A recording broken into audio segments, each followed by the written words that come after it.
저는 중학교 때부터 안경을 쓰기 시작했습니다. 제가 안경을 쓴 이유는 늘 모든 사람들 대부분 그렇죠. 갑자기 멀리 있는 게 희미해지고 잘 안 보이는 거예요. 그래서 안경을 썼죠. 그런데 안경을 쓰고서 제가 시간적으로 보니까는 30년 이상이 지났는데, 근데 문제가 생겼습니다. 몇 년 전부터인가 안경을 썼는데도 가까이 있는 게 잘 안 보이기 시작한 거예요.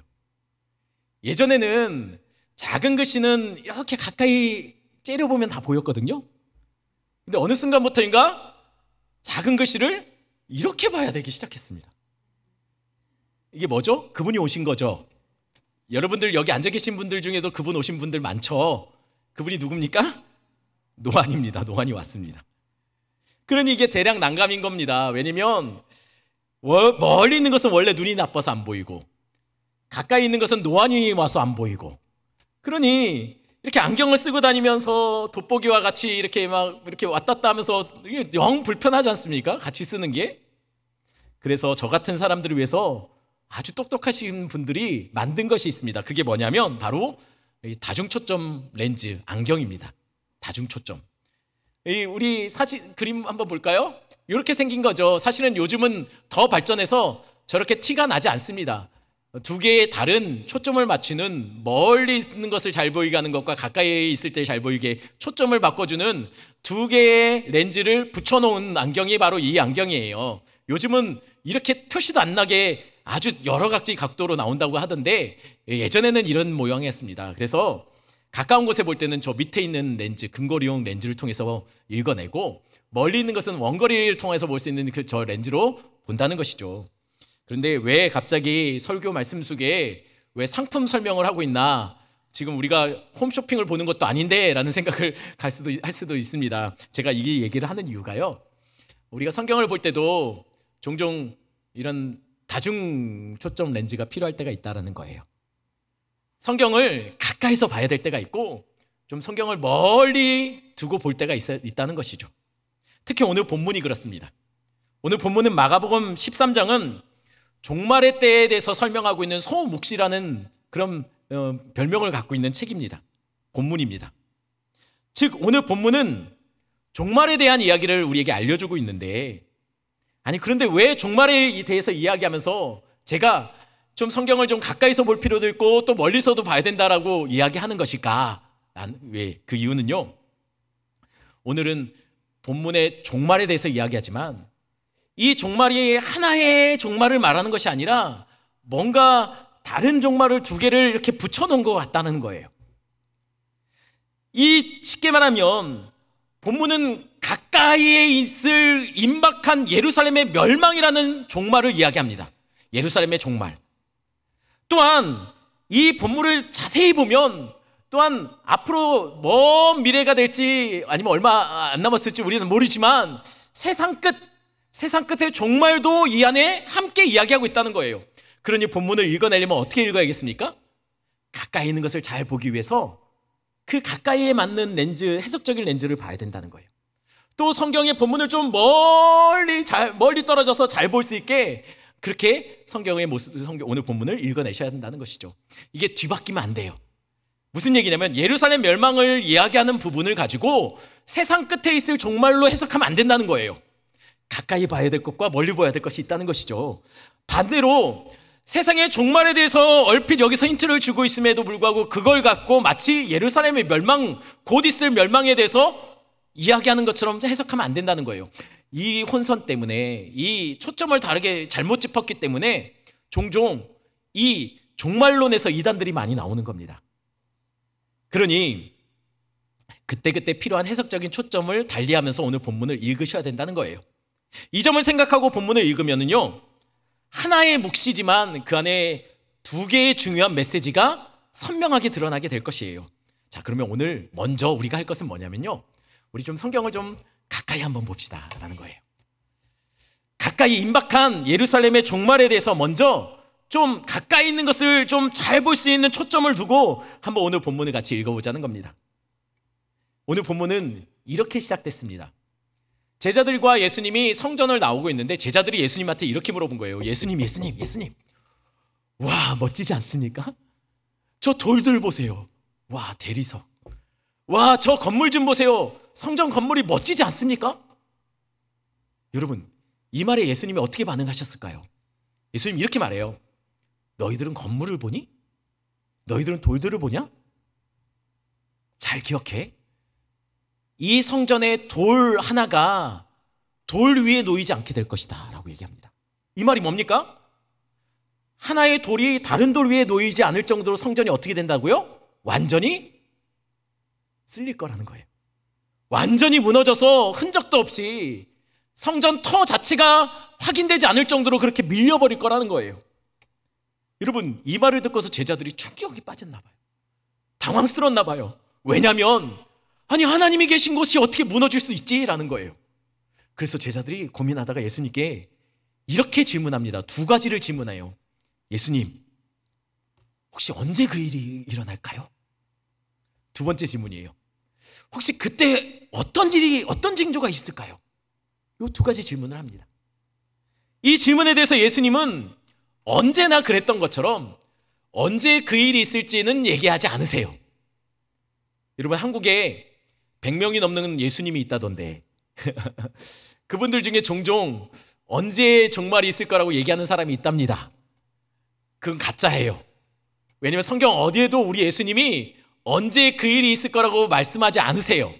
예수님은 그것은 하나님께 있다라고, 권한에 있다라고 말씀하세요. 여러분, 그 일을 얘기하지 않으셨습니다. 근데 그때 아마 그때쯤 되면 이런 징조가 있을 거야 라는 것에 대해서는 예수님이 알려주세요. 그게 마가복음 13장부터 오늘 본문 앞쪽에 있었던 3절부터 13절까지 말씀입니다. 그리고 나서 사실은 여러분, 근데 중요한 것은요, 그때 어떤 일이 있을까가 중요한 것은 아닌 것 같아요. 우리의 관심은 언제 그 일이 있을까?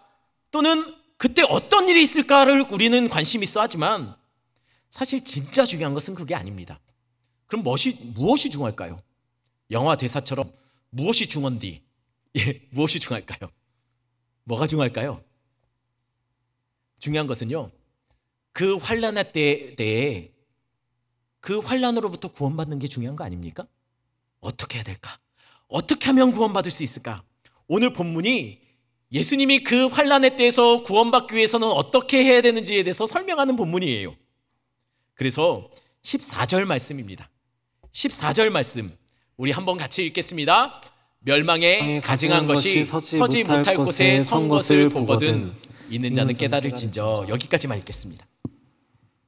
예수님이 그 멸망에 가증한 것이 서지 못할 곳에 서게 될 것이다 라고 얘기해요. 서서는 안 되는 곳에 멸망에 가증한 것이 서게 된다는 것이죠. 이게 그때의 징조라는 겁니다. 그런데 여러분, 멸망에 가증한 것이 무엇일까요?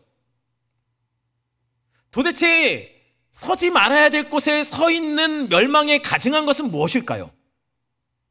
오늘 본문은 그것에 대해서 구체적으로 이야기하지 않습니다. 하지만 힌트는 있어요. 힌트는. 우리 14절 말씀 한번 다시 볼까요? 가로 안에 있는 말씀을 한번 보세요. 보이시죠? 안 보이시면 조금 떨어져서 보시면 됩니다. 여러분, 뭐라고 적혀 있습니까? 읽는 자는 깨달을진저라고 말해요. 그런데 지금 이 말이 되게 이상해요. 되게 이상해요. 이해가 안 되는 거예요. 왜 있는 자는 깨달을진저라고 말했을까요? 왜냐하면 여러분, 지금 예수님과 제자들이 지금 뭐 하고 있습니까? 대화하고 있어요. 그런데 예수님이 지금 제자들에게 뭐라고 있습니까? 뭐라고 해야지 정상이죠? 듣는 자는 깨달을진저라고 말해야지 정상이에요. 근데 예수님은 뭐라고 하고 있습니까? 듣는 자는 깨달을진저가 아니라 있는 자는 깨달을진저라고 말하고 있어요. 아니, 왜 있는 자일까요? 대화하고 있으면 듣는 자잖아요. 그런데 있는 자라고 예수님이 말하고 있다는 거예요. 이 이유가 왜 그럴까요? 이유는요, 예수님이 듣는 자는 깨달을진저가 아니라 읽는 자는 깨달을진저라고 말했던 것은 제자들이 지금 이 멸망에 가증한 것을 예수님이 얘기할 때 하고 생각나는 어디서 읽은 것이 있었다는 거예요. 그때 당시에 익숙하게 모든 사람들이 알고 있는 어딘가에서 읽었던 멸망에 가증한 것을 기록하는 어떤 곳이 있었다는 거예요. 지금 그래서 예수님이 이 멸망에 가증한 것이 서게 되면 이라고 할 때 거기에 있었는데 읽어낸 데가 있다는 것이죠. 그러면은 이 멸망에 가증한 것에 대한 글이 어디에 적혀 있었을까요? 여러분, 오늘 본문은 그것에 대해서 정확하게 얘기하지 않지만 이 본문과 똑같은 사건을 기록하고 있는 병행구절인 마태복음 24장 15절에는 그게 기록되어 있습니다. 우리 마태복음을 보면 실마리가 풀리는 거예요. 한번 같이 볼까요? 마태복음 24장 15절입니다. 한 목소리 읽겠습니다. 그러므로 너희가 선지자 다니엘이 말한 바 멸망에 가증한 것이 거룩한 곳에 선 것을 보거든 있는 자는 깨달을진저. 예, 제자들이 어디서 읽었다는 거죠?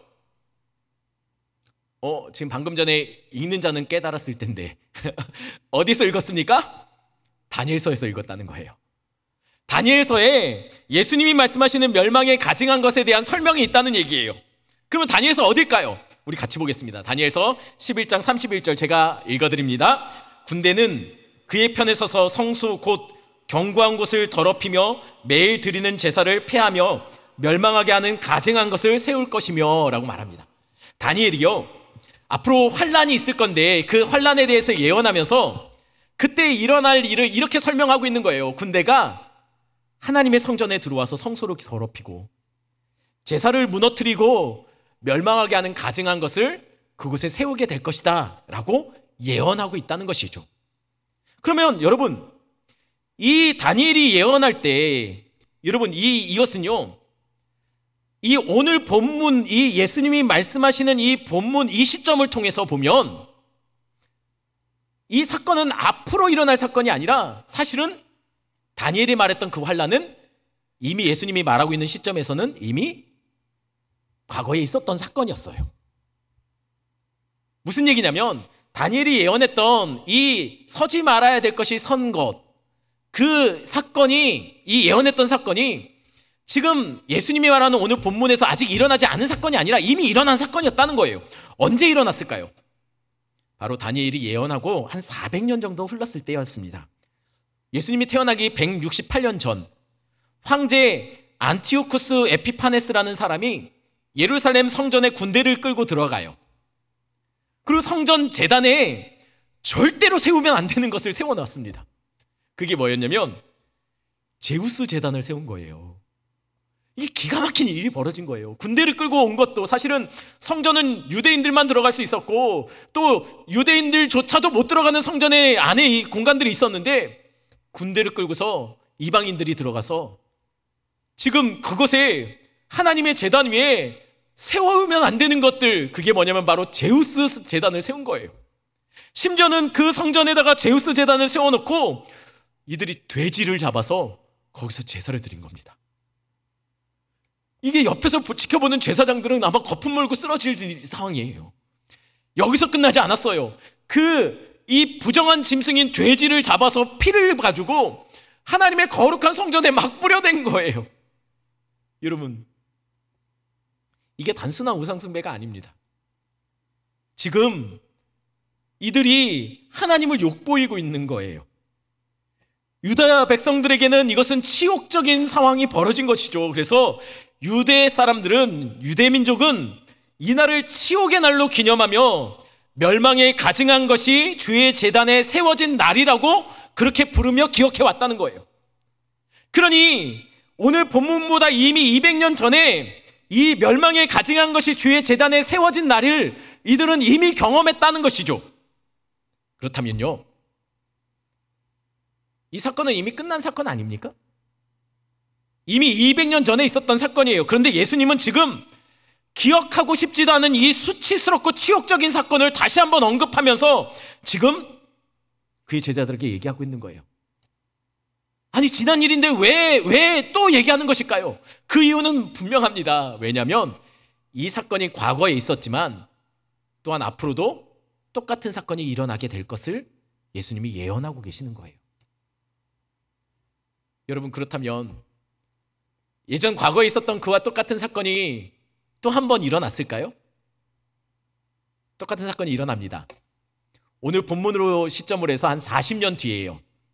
그러니까 주 예수님이 오신 후에 70년, 주 70년에 로마의 티투스 장군이라는, 우리 디도 장군이라고 많이 부르는데요, 티투스 장군이 유대의 반란군을 진압하면서 예루살렘을 둘러쌉니다. 포위합니다.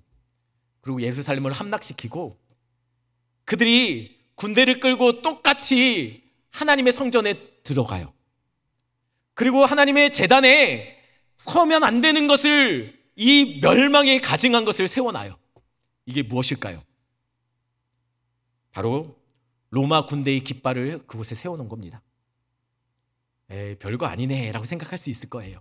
왜냐하면 군대가 들어갔으니 당연히 깃발을 세우는 게 맞죠. 하지만 이 깃발은 사실은 그냥 깃발이 아니었습니다. 로마 군대의 깃발은 어느 순간부터인가 황제를 우상화시키고 신처럼 떠받들면서 점점 이 군대의 깃발 안에 마치 우상을 새겨놓은 것처럼 황제를 우상화시키는 그런 문양들을 그 안에다 새겨 넣었어요. 그러니 이것은 곧 우상을 나타내는 깃발이었죠. 깃발을 꽂아놓고 거기다가 또 제사를 드린 겁니다. 그리고 나서 결국 예루살렘 성전을 그들은 정말 흔적도 없이 무너뜨려 버려요. 그리고 나서 그것이 아직까지도 지금 회복되지 않고 예루살렘 그 멸망한 채로, 성전이 무너진 채로 아직도 이어져 내려오고 있는 거예요. 바로 이것이 오늘 본문이 말하고 있는 임박한, 가까이에서 바라봤을 때의 예루살렘의 종말, 앞으로 있을 종말에 관해서 이미 우리 시점에서는 이미 과거의 일이지만 그것을 설명하고 있다는 거예요. 그렇다면 중요한 것이 있습니다. 사실 이런 일이 있는 것보다 더 중요한 것이 있죠. 그건 뭐냐면, 그래서 그때 그 환란의 때가 되면 제자들과 이거를 읽는 사람들은 어떻게 하면 환란을 피할 수 있을까라는 이 문제를 우리가 다루어야 된다는 거예요. 14절에 이렇게 말합니다. 멸망에 가증한 것이 서지 못할 곳에 선 것을 보거든 그때 유대에 있는 자들은 산으로 도망할지어다. 여러분, 유대에 있는 자들은 산으로 도망치라는 거예요. 오해하시면 안 됩니다. 유대에 있는 자들은 도망치라고 얘기하고 있어요. 제가 이 얘기를 왜 하냐면, 이것을 유대에 있는 자들이라고 말을 했으면 이것은 무엇을 얘기하는 거죠? 예루살렘의 멸망의 때를 말하는 겁니다. 세상의 종말이 아니에요. 그런데 이것을 마치 세상의 종말로 얘기한다면 이게 안 맞는 거예요. 왜 안 맞냐면, 세상의 종말은 유대에만 있을 것이 아니에요. 온 세계에 전 우주적인 종말이 될 겁니다. 그러니 이것은 유대에 있는 자는 산으로 도망치라는 것은, 이거는 예루살렘 멸망에 관한 이야기라는 거예요. 왜냐면 이것을 오해해서 종종 그렇게 말씀하시는 분이 있어요. 나중에 환란의 때, 심판이 가까워졌을 때 성도들은 산으로 도망쳐야 된다라고 얘기하는 분이 있어요. 여러분, 그 이야기가 아닙니다. 이게 초점을 잘못 맞추면 자꾸만 종말에 대해서 우리가 잘못 해석하게 되는 거예요. 이 얘기는 지금 임박한 가까이에 있을 예루살렘의 멸망에 대해서 이야기한다는 것이죠. 그러니 렌즈를 잘못 끼면 안 된다는 것이에요. 그럼 왜 예루살렘 멸망의 때는 산으로 도망쳐야 될까요? 왜 산입니까? 이건 역시 좀 이상해요. 왜 이상하냐면, 여러분, 예루살렘이 어디죠? 예루살렘이 산입니다. 예루살렘 성은 산 위에 지어졌어요. 난공불락의 성처럼 여겨졌어요. 게다가 그곳에는 성전이 있었습니다. 성전이 있으니 하나님이 계신 곳이니 유대 민족들을 생각에는 그랬어요. 절대 무너지지 않을 성이라고, 견고한 성이라고 그들은 생각했다는 거예요. 그러니 환란의 때가 오면은 이들은 어디로 피해야지 맞습니까? 예루살렘으로 피하는 게 맞습니다. 왜요? 그곳에 성전이 있고 그곳이 천혜의 요새였기 때문이에요. 그런데 오늘 본문에는 예수님이 산으로 피하라고 하고 있어요. 이 산이 아니죠. 산악지대로 피하라는 거예요. 예수님을, 예루살렘을 떠나라는 것이에요. 그런데 사실은 실제로 이 환란의 때에 디도의 군사들이 예루살렘을 이렇게 둘러싸고 있을 때 거짓 선지자들이 나타나요. 그리고 그리스도라고 주장하는 거짓 그리스도들이 이 예루살렘 거리에서 이렇게 외쳤다고 해요. 이 성을 떠나지 말고 성전이 있는 곳에 있어야 산다라고요. 그래서 실제로 많은 사람이 죽었다고 합니다. 어찌됐든 여러분, 왜 산으로 도망쳐야 될까요? 왜 예루살렘에 있지 말고 도망쳐야 되나라는 것이에요. 그 이유는 이 심판의 타켓이 어디입니까? 예루살렘, 특별히 성전이었기 때문이에요. 왜요? 성전이 이때 당시에 종교성으로만 사로잡힌 화석화된 율법만 남아있는 그런 장소였기 때문입니다. 제사를 드려도 정말 그 속에 담겨있는 예수 그리스도의 구속의 은혜를 깨닫지 못하는 그곳. 종교 행위는 있지만 하나님을 만나는 감격이 사라졌던 겉만 화려한 성전, 하나님이 그곳을 치시겠다는 거예요. 그리고 그곳의 백성들을 뿔뿔이 흩어놓기를 하나님이 그렇게 하시겠다고 작정하신 겁니다. 그러니 성경은 예루살렘이 아닌 산악지대로 도망치라고 명령하고 있는 것이죠. 그러면 여러분 그때 피할 수 있는 시간은 여유가 있을까요? 15절 말씀 우리 같이 한번 읽어보겠습니다. 15절 말씀입니다. 지붕 위에 있는 자는 내려가지도 말고 집에 있는 무엇을 가지러 들어가지도 말며. 그때 환난을 당할 때 만약에 지붕 위에 있었다면 성경은 이렇게 말합니다. 집으로 무언가 가지러 내려가지 말라고요. 왜입니까? 그만큼 이 환난이 굉장히 신속하게 이루어질 거라는 것이에요.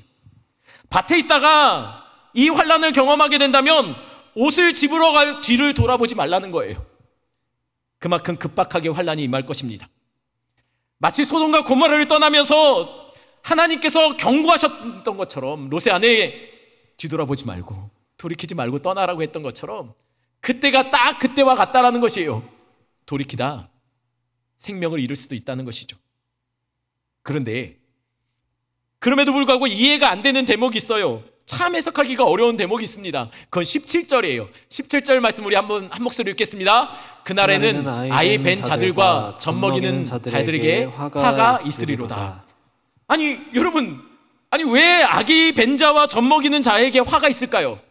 뭘 잘못했길래? 뭘 잘못했을까요? 여러분, 어떤 분이 사실은 이 본문을 보고서 저를 찾아와서 저에게 이렇게 질문하신 분이 있었습니다. 목사님, 지금은 저는 생각할 때 지금은 우리는 말세를 살고 있다라고 생각하는데 맞죠?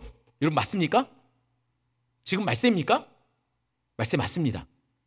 말세는 언제부터 말세였을까요? 초대교회 사도행전을 보면 사도행전 초대교회 성도들도 자신들은 말세를 살아가고 있다라고 생각하며 살았어요. 말세는 언제부터입니까? 말세는 언제부터이냐면 예수님이 승천하신 이후부터 우리는 쭉 말세를 살아오고 있는 거예요. 왜입니까?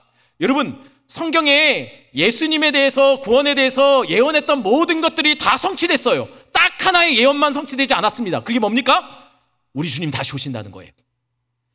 여러분, 말세라는 것은 뭐냐면 언제든지 예수님이 다시 오셔도 전혀 이상할 것이 없는 모든 성경의 예언들이 성취된 상태가 바로 말세입니다.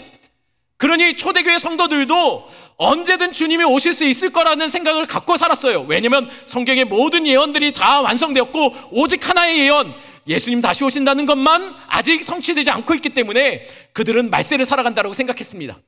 여러분, 그러면 우리도 마찬가지예요. 우리는 지금 말세를 살고 있는 거예요. 왜죠? 당장 주님이 오셔도 전혀 이상한 것이 없어요. 전혀 이상할 것이 없기 때문에 우리는 하루하루 주님 언제 오실지 모르는 듯이 우리는 준비된 모습으로 삶을 살아가야 된다는 거예요. 우리는 말세를 살고 있습니다. 그래서 그분이 저한테 그렇게 물은 거예요. 목사님, 말세 맞죠? 그러면 목사님, 제가 아이를 가져도 될까요? 갖지 말까요? 아니, 이 얘기를 왜 저한테 물어봅니까? 남편하고 얘기해야죠. 그런 상담을 왜 저한테만 합니까? 집에 가서 얘기해야죠. 그분이 저한테 물어보는 이유가 뭘까요? 그분 생각에는 그렇다는 거예요. 성경에 보니까 말세 때 아이 벤 자나 아이의 젖먹이는 자에게는 화가 있을 거라고 말하지 않았습니까? 그러니 아이를 가져도 됩니까? 라고 물어본 거예요. 여러분, 뭐가 맞죠? 제가 뭐라고 대답해 줘야 됩니까? 성경은요, 생명을 잉태하고 젖먹이 자녀를 둔 것을 축복이라고 성경은 말합니다. 그런데 오늘 본문은 그것이 화라고 말을 하니 그분은 헷갈렸다는 것이에요. 여러분, 왜 헷갈렸을까요? 지금 렌즈를 잘못한 거예요. 가까이 봐야 될 것을 멀리 두고 본 거죠. 무슨 얘기냐면 지금 오늘 본문의 이 아이벤자와 젖먹이에 대한 이야기는 예루살렘의 멸망에 가까운 임박한 진노에 대해서 이야기하는 것이었는데 지금 이분은 뭘로 읽은 겁니까? 그것을 멀리 떨어뜨려 놓고 세상 끝에 있을 이야기로 적용하고 해석하니까 종말에 대한 이야기가 자꾸만 부딪히고 헷갈리고 오해가 되는 거예요. 여러분, 본문은 예루살렘 멸망이라는 초점에 맞춰놓고 그 렌즈로 보면 그렇게 어려운 본문이 아니에요. 왜냐하면 14절부터 16절까지 계속 지금 예수님이 말하는 게 뭡니까? 환난의 때가 되면, 예루살렘 멸망의 때가 되면 너희들 신속히 도망쳐야 돼. 뒤도 돌아보지 말고 도망쳐야 돼. 다른 거 챙길 시간이 없어. 찰나의 순간 사람들이 죽고 도륙당할 거야. 그러니 죽지 않으려면 열심히 도망쳐야 돼. 뒤도 돌아보지 마 라고 했습니다. 그런데 그때 젖먹이는 아이가 있고 뱃속에 임신한 아기를 임신했다면 그럼 어떤 일이 벌어질까요? 그 자체가 환난이라는 거예요. 도망칠 수 없는 거죠. 힘든 거죠. 비록 도망쳤다 할지라도 아마 굉장히 어려움과 혹독한 시련을 당하게 될 것이라는 것이에요. 실제로 그렇다면 그때 어떤 일이 벌어졌을까요? 예루살렘 인구가 이때 학살과 기근을 통해서 10분의 1 정도만 남게 되었다고 합니다. 10명 중에 9명이 죽은 거예요. 이 환란 때 예루살렘 인구 중에. 그 인구 수가 한 100만 명 정도가 죽었을 거라고 추정합니다. 엄청나죠. 예루살렘 거리가 죽은 사람들의 피로 강을 이루었다고 해요.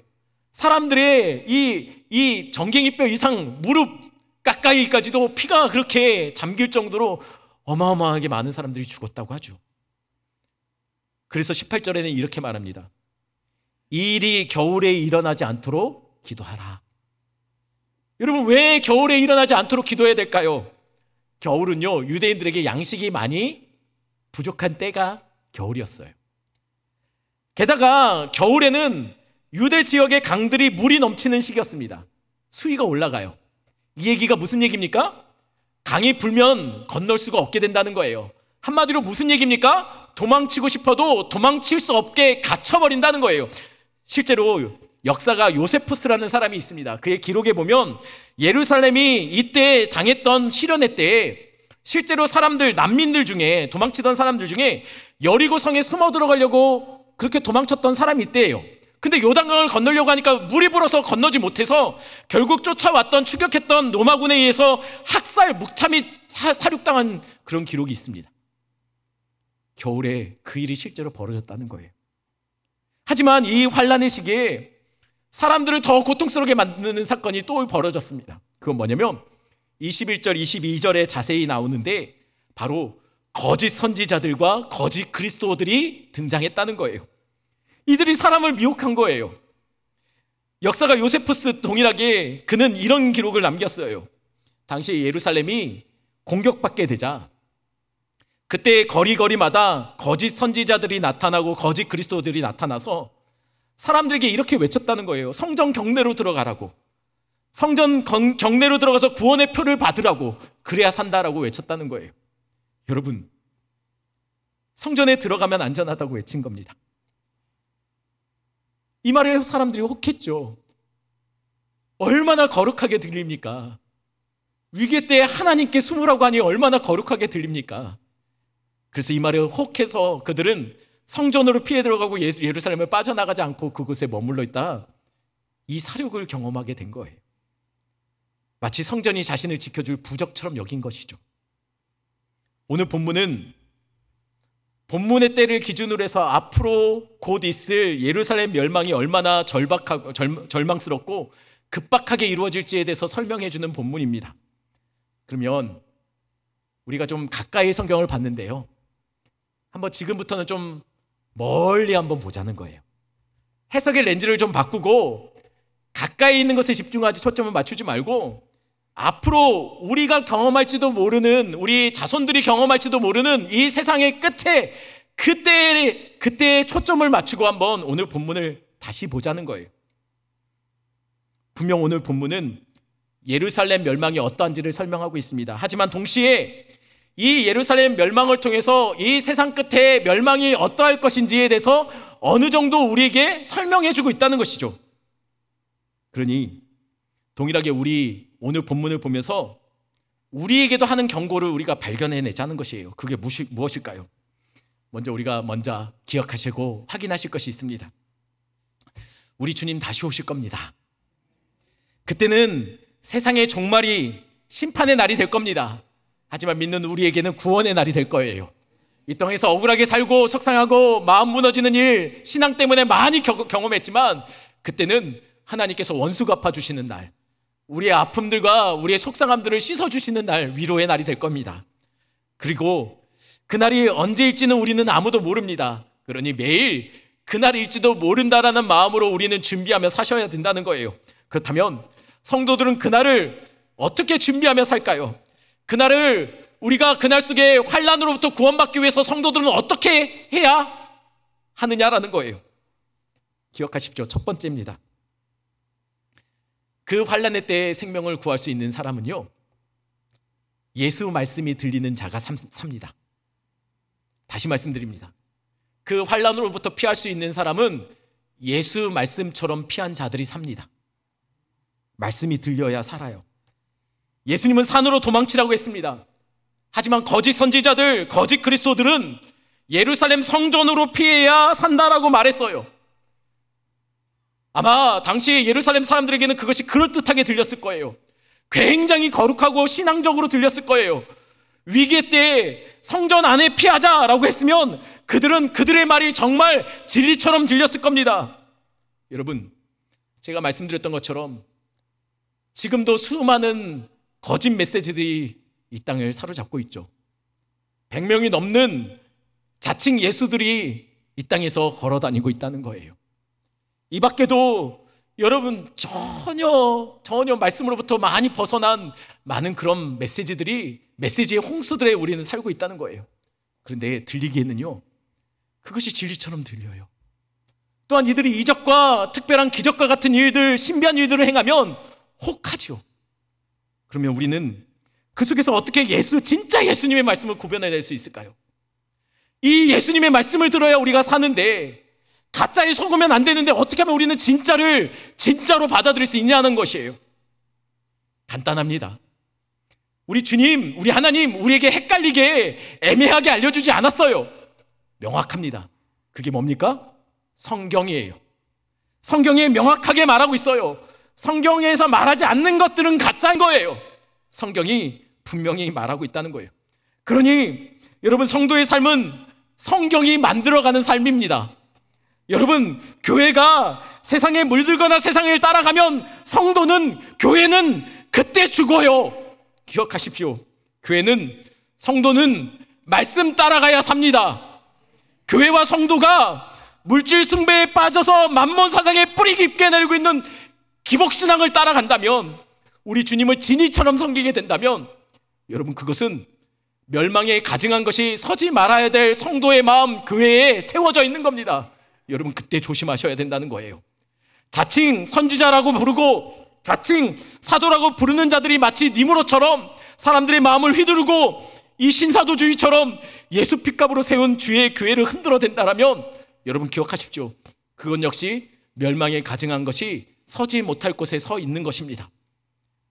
분명 성경은 예수 그리스도 외에는 다른 구원이 없다라고 말하고 있어요.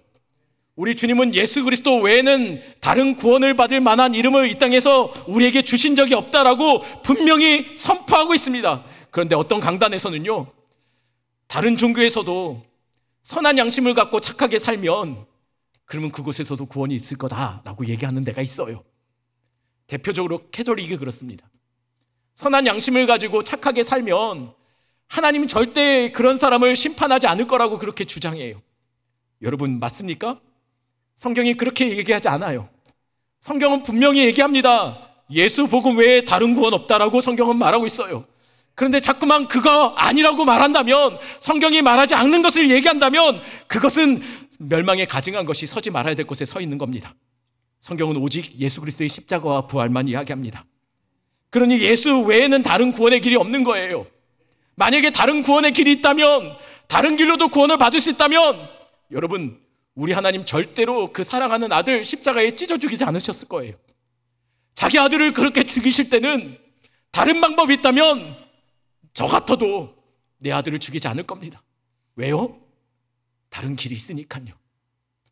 하지만 우리 주님 십자가에 자신의 사랑하는 아들을 찢어서 우리를 위해서 다 내어주셨어요. 왜입니까? 이 길밖에 없기 때문이에요. 우리를 구원시키는 길은, 오직 유일한 길은 예수 그리스도밖에 없습니다.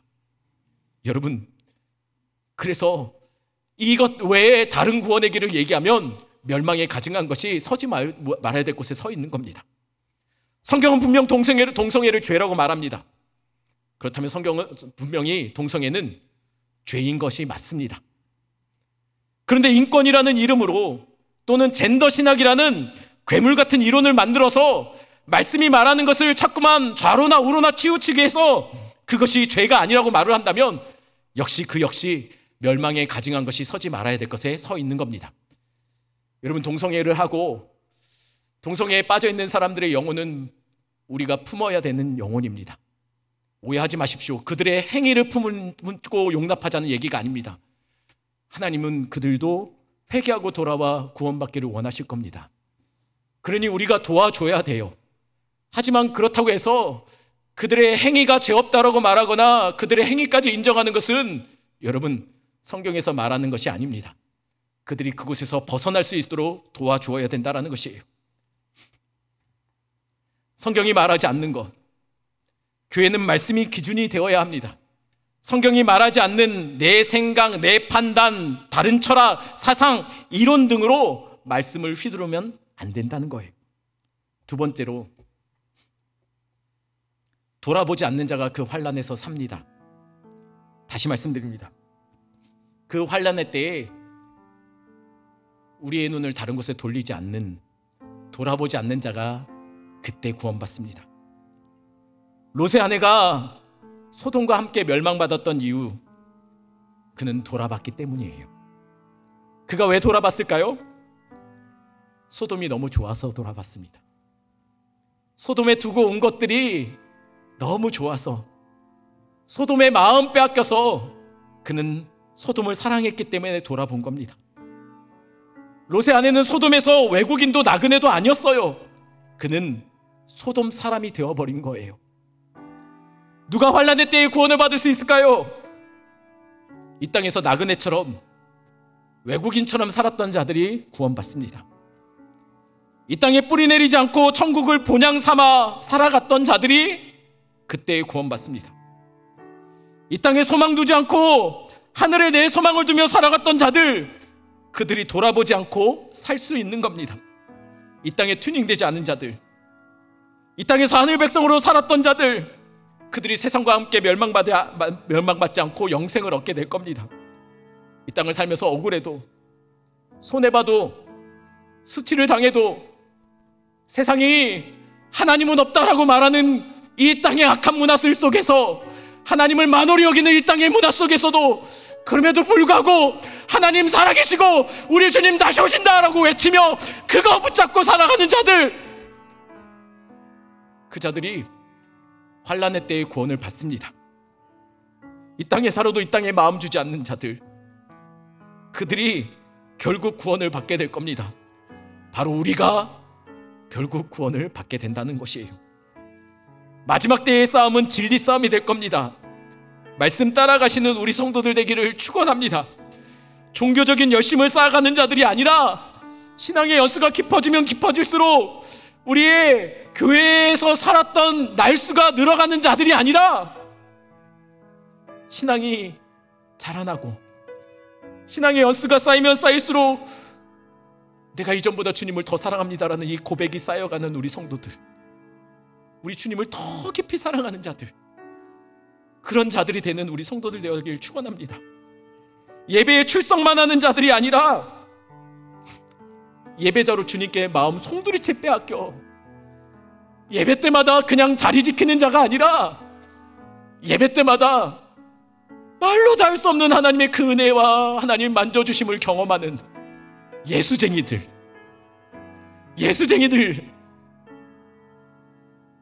그런 예수의 사람, 예수밖에 모르는 그런 성도들 되기를 간절히 축원합니다. 우리 찬양 같이 합니다. 나의 백성이.